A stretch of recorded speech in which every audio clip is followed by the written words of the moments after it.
जय राधे कृष्णा। गीता में भगवान श्री कृष्ण ने रणभूमि में अर्जुन को जो ज्ञान दिया था वह गीता में बताया गया है। गीता में कुल 18 अध्याय व 700 श्लोक है और उन सभी का अलग अलग महत्व है। हिंदू धर्म सर्वोपरि है। आपसे रिक्वेस्ट है कि आप चैनल पर नए हैं तो चैनल को सब्सक्राइब कर लीजिए, जिससे आपको यहाँ ज्ञानवर्धक जानकारी मिलती रहे। गीता में भगवान कृष्ण एक उपदेश बताते हैं कि मनुष्य को सदैव अभ्यास करते रहना चाहिए। अभ्यास करने से मनुष्य का जीवन आसान हो जाता है। ऐसे में यदि किसी व्यक्ति का मन अशांत है तो उसे नियंत्रित करने का अभ्यास ही सबसे अच्छा मार्ग है। रोजाना भगवत गीता का अध्ययन करने वाले लोग काम वासना, क्रोध, लालच और मोह, माया आदि के बंधनों से मुक्त हो जाता है। और जो व्यक्ति इन सभी से मुक्ति पा लेता है उसका जीवन सुखमय तरीके से बीतता है। गीता में आत्मा, परमात्मा, भक्ति, कर्म, जीवन आदि का वृहद रूप से वर्णन किया गया है। गीता से हमें यह ज्ञान मिलता है कि व्यक्ति को केवल अपने काम और कर्म पर ध्यान देना चाहिए। साथ ही कर्म करते समय इस बात का ध्यान रखना चाहिए कि हम जो भी कर्म कर रहे हैं उसका फल भी हमें निश्चित ही प्राप्त होगा। हिंदू धर्म में भगवत गीता का विशेष महत्व है। यही कारण है कि अधिकांश घरों में भगवत गीता रखी जाती है।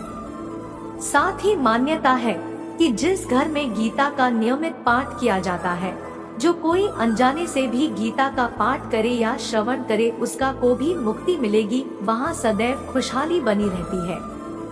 आइए जानते हैं गीता के पहला अध्याय। जय राधे कृष्णा। जब कौरव और पांडव महाभारत के युद्ध को चले तब राजा धृतराष्ट्र ने कहा मैं भी युद्ध को देखने चलूं। तब श्री व्यास देव जी ने कहा है राजन नेत्र के बिना क्या देखोगे। तब राजा धृतराष्ट्र ने कहा है प्रभु जी देखूंगा नहीं तो श्रवण तो करूंगा। तब व्यास जी ने कहा है राजन तेरा सारथी संजय जो कुछ महाभारत के युद्ध की लीला कुरुक्षेत्र में होगी सो तुझे यहाँ बैठे ही श्रवण करावेगा। व्यास देव जी के मुख से यह वचन सुन संजय ने विनती करी, हे प्रभु यहाँ हस्तिनापुर में बैठे मैं कुरुक्षेत्र की लीला कैसे जानूंगा तथा राजा को किस भांति कहूँगा।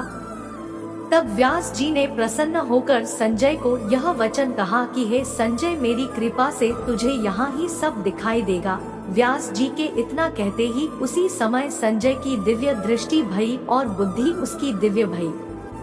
अब आगे महाभारत का कौतुक कहते हैं, सुनो। 7 अक्षौहिणी सेना पांडव की और 11 अक्षौहिणी सेना कौरवों की, यह दोनों सेना कुरुक्षेत्र में जा एकत्र भई।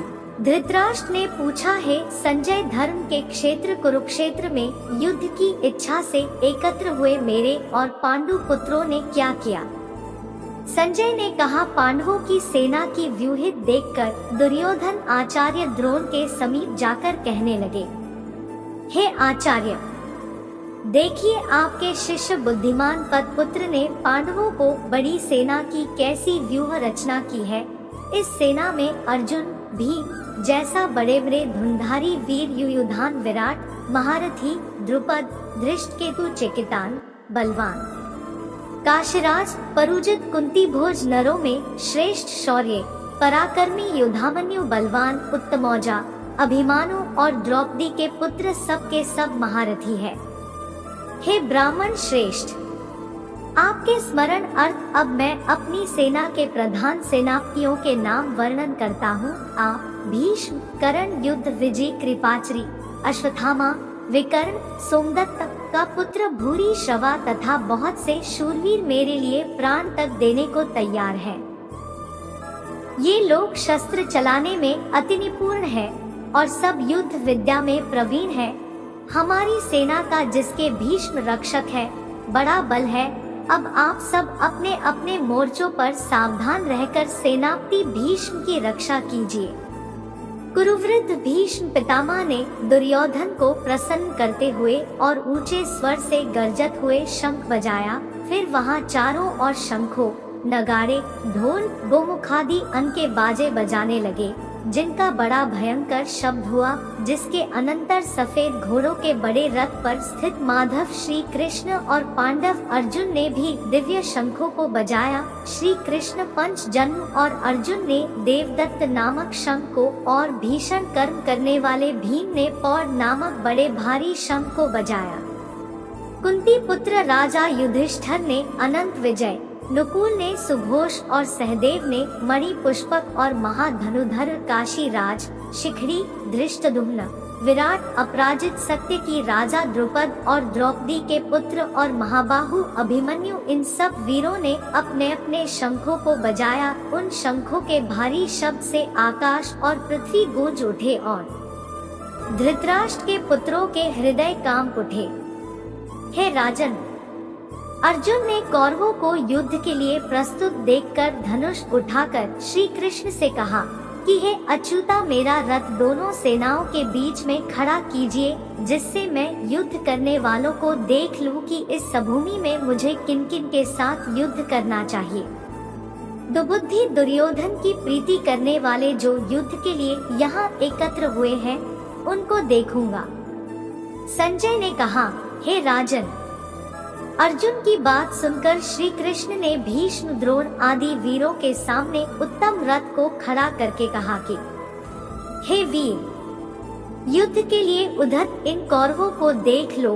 अर्जुन ने चाचा, बाबा, गुरु, मामा, भाई, पुत्र, पौत्र, मित्र, श्वशुर और स्वजनों को शस्त्रों से सुसज्जित में अपने ही सब बांधवों को खड़ा देखकर परम दयाद्र हो अत्यंत खेद के साथ यह वचन कहे, है कृष्ण, युद्ध की इच्छा से आए हुए इन अपने बंधुओं को देखकर मेरे अंग ढीले होते गए हैं और मुख सूखा जा रहा है। मेरा शरीर बेकल हो रहा है, रोमांच खड़े होते हैं, गांडीव हाथ से गिरा जाता है, त्वचा जली जा रही है। हे केशव, मुझ में यहाँ खड़े रहने की सामर्थ्य नहीं है। मेरा मन चक्कर खा रहा है और सब लक्षण मैं उल्टे देख रहा हूँ और संग्राम में स्वजनों का वध करके कोई लाभ नहीं होगा। और हे कृष्ण, जीत, राज्य और सुख भी नहीं चाहता हूँ। हे प्रभु, हमको राज्य, भोग और सुख की इच्छा की जाती है।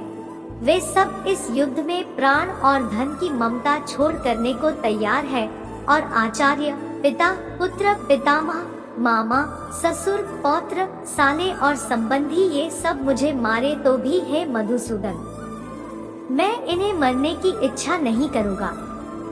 हे जनार्दन, त्रिलोकी के राज्य के लिए भी मैं इन्हें मारना नहीं चाहता, फिर इस पृथ्वी के राज्य के लिए तो कहना ही क्या।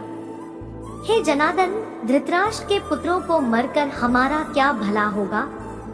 इन आत्ताइयों का वध करने से पाप ही होगा, इसलिए हमें अपने भाई धृतराष्ट्र के पुत्रों को मारना अनुचित है। हे माधव, स्वजनों को मारकर क्या हम सुखी हो सकते हैं? ये सब लोग के वशीभूत हैं और कुल के नाश करने तथा मित्र द्रोह करने में पाप को नहीं देखते। कुल नाश के दोष को जानते हुए भी हमको इस पारक से क्यों नहीं दूर रहना चाहिए? कुल का नाश होने से कुल के प्राचीन धर्म नष्ट हो जाते हैं, फिर धर्म नाश होने से कुल में पाप बढ़ता है। हे कृष्ण, पाप से कुल की स्त्रियां व्यभिचारिणी हो जाती हैं, जिनमें वर्णशंकर संतान उत्पन्न होती है। वह वर्णशंकर जिन पुरुषों ने कुल को नष्ट किया है, उनको तथा उस कुल को नरक में पहुंचते हैं, क्योंकि श्राद्ध, तर्पण आदि बंद हो जाते हैं।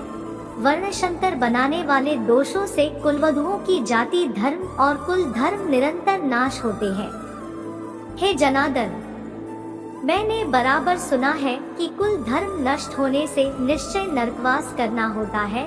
हाय, हम बड़ा पातक करने को तैयार है, जो राज्य सुख के लोभ से स्वजनों को मारने की कोशिश कर रहे हैं। शास्त्रों को धारण किए हुए धृतराष्ट्र पुत्र यदि मुझ शास्त्र रहित और उपाय ही न को रणभूमि में बांध कर डाले तो मेरा बहुत कल्याण हो।